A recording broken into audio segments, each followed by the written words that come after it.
నమస్తే, welcome to our channel. నేను ఆదిత్య.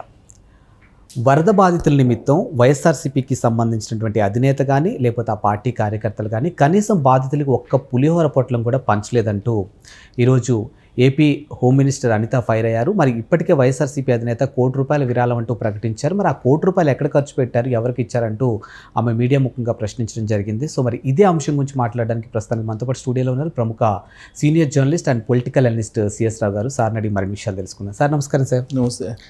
వరద బాధితులకు ₹1 అంటూ వైఎస్ఆర్సీపీ అధినేత జగన్మోహన్ రెడ్డి చెప్పినటువంటి అంశం ఇప్పటివరకు ఎక్కడా కూడా పంచినట్టు తెలియడం లేదు. మరో అంశం, అసలు కనీసం బాధితులకి ₹1 పక్కన పెడితే పులిహోర పొట్లం కూడా ఇచ్చిన సందర్భాలు లేవంటూ ఈరోజు కొంతమంది నెటిజన్లు మాట్లాడుతున్నారు. దీన్ని ఏ విధంగా తీసుకోవచ్చు? అసలు మరి ఆ ₹1 ఎక్కడ ఖర్చు పెట్టినట్టు? ఇప్పుడు రాష్ట్ర హోంశాఖ మంత్రి అనిత గారు ఆవిడ చాలా సూటిగా వైఎస్ఆర్ కాంగ్రెస్ పార్టీని ప్రశ్నించారు.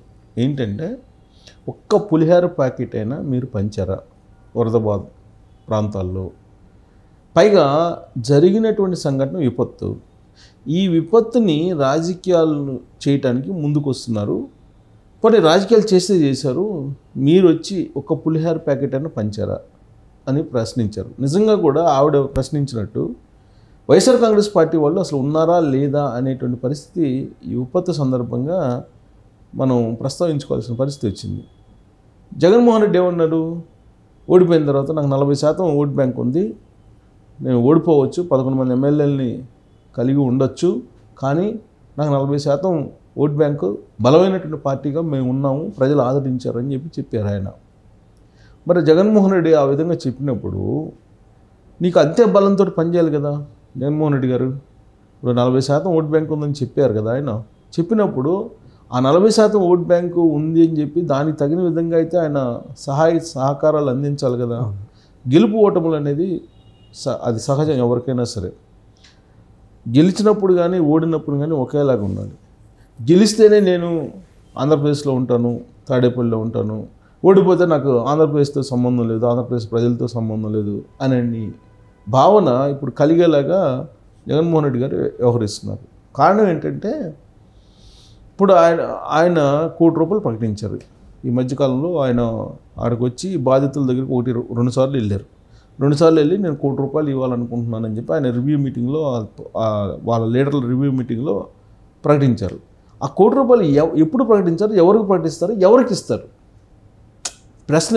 ఇప్పుడు ₹1 అనేది పీనట్ జగన్మోహన్ రెడ్డి గారికి. పీనట్. మనకు ₹1 లెక్క జగన్మోహన్ రెడ్డి గారి ఆస్తులతో పోల్చుకుంటే, అంతే కదా.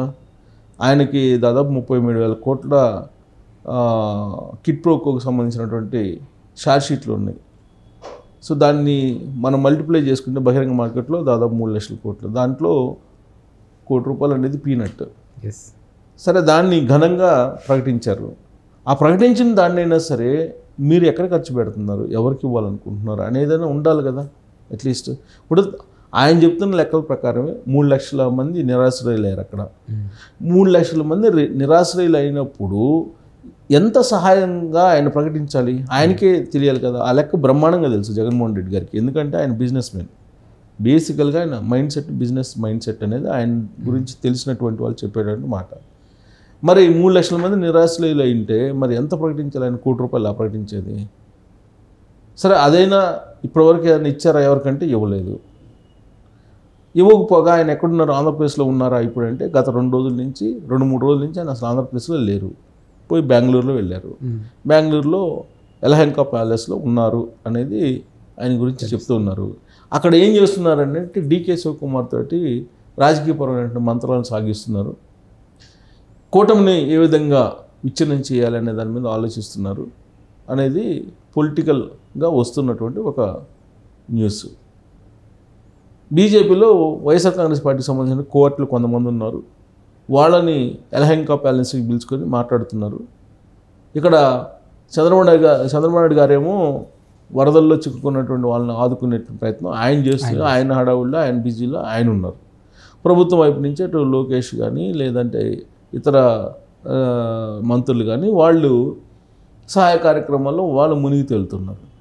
ఈయనేమో బీజేపీకి సంబంధించినటువంటి కోవర్ట్లు ఎవరైతే ఉన్నారో, వైఎస్ఆర్ కాంగ్రెస్ పార్టీకి సంబంధించినటువంటి వాళ్ళు కోవర్ట్లు, వాళ్ళతోటి యలహంక ప్యాలెస్లో మీట్ అయ్యారు. ఈ కూటమిని ఎలా విచ్ఛిన్నం చేయాలి అనే దాని మీద ఆలోచిస్తున్నారు అనేది.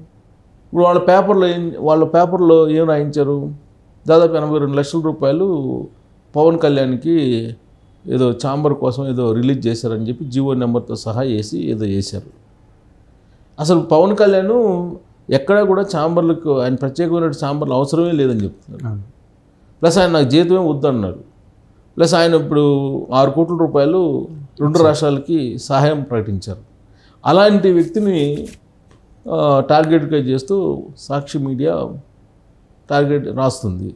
ఆ లీకులు ఎవరు ఇచ్చారంటే మళ్ళీ తెలుగుదేశం వాళ్ళపైన వాళ్ళే స్ప్రెడ్ చేస్తారు.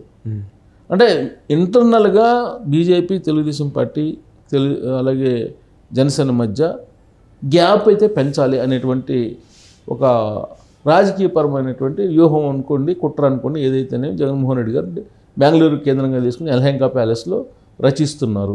దానికి గాలి జనార్దన్ రెడ్డిని లేదా డీకే శివకుమార్ని ఇట్లా పార్టీలకి అతీతంగా ఆయన అక్కడి నుంచి ప్లాన్ రచిస్తున్నారు అనేది. అంటే ఢిల్లీ లాబింగ్ కోసం. ఇక్కడ ఆంధ్రప్రదేశ్ రాజకీయం వేరు, ఢిల్లీ రాజకీయం వేరు. ఢిల్లీ రాజకీయం అనేటప్పటికి జగన్మోహన్ రెడ్డి గారు వేరే నడుస్తుంటుంది వ్యవహారం. అక్కడ కొంతమంది ఉన్నారు, కొంతమంది బీజేపీ వాళ్ళతో పెద్దలతోటి ఆయన టైఅప్ అయి ఉన్నారు. ఇదంతా అందరికీ తెలిసినటువంటి విషయమే.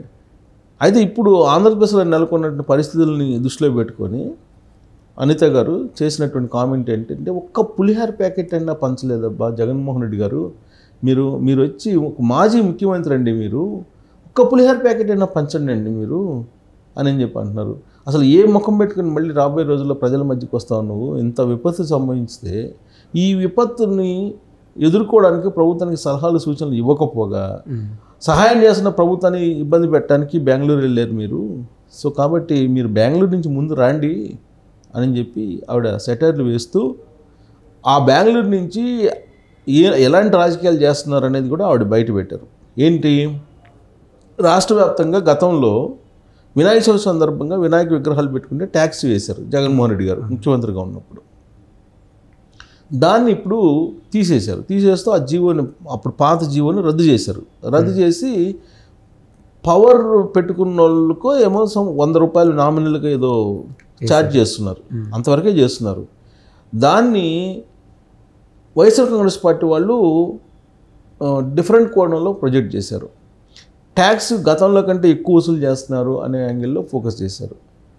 ఆ విషయం మీద ఆవిడ మండిపడి అసలు మీరు వినాయక విగ్రహాలు వేసుకుంటేనే మీరు ట్యాక్స్ వసూలు చేశారు. మీరు వినాయక విగ్రహాలు పెట్టుకోవాలంటే ట్యాక్స్ వసూలు చేయాలి, ట్యాక్స్ కట్టాలి అనేది ఒక జీవో తీసుకొచ్చారు జగన్మోహన్ రెడ్డి గారు ముఖ్యమంత్రిగా ఉన్నప్పుడు. ఆ జీవోని ప్రస్తావిస్తూ మీరు వినాయక విగ్రహాలు పెట్టుకోవడానికి ట్యాక్స్ వసూలు చేశారు, పైగా ఉల్టా మా మీద ప్రచారం చేస్తున్నారు, మీకు మీడియా ఉందని చెప్పి. ఇలాంటి ప్రచారాలు మానుకోండి, మీరు వాస్తవాలు చెప్పేటువంటి ప్రయత్నం చేయండి. ఆ రోజున హిందూ దేవాలయాలకు సంబంధించి అలాగే హిందూ పండుగలకు సంబంధించి ఏ విధంగా వ్యవహరించారు అనేది అందరికీ తెలుసు. మీరు ఈ విపత్తు వచ్చినప్పుడు విపత్తులో నుంచి వాళ్ళని ఆదుకోకుండా ఇలాంటి దుష్ప్రచారాలు చేస్తూ ఉన్నారు.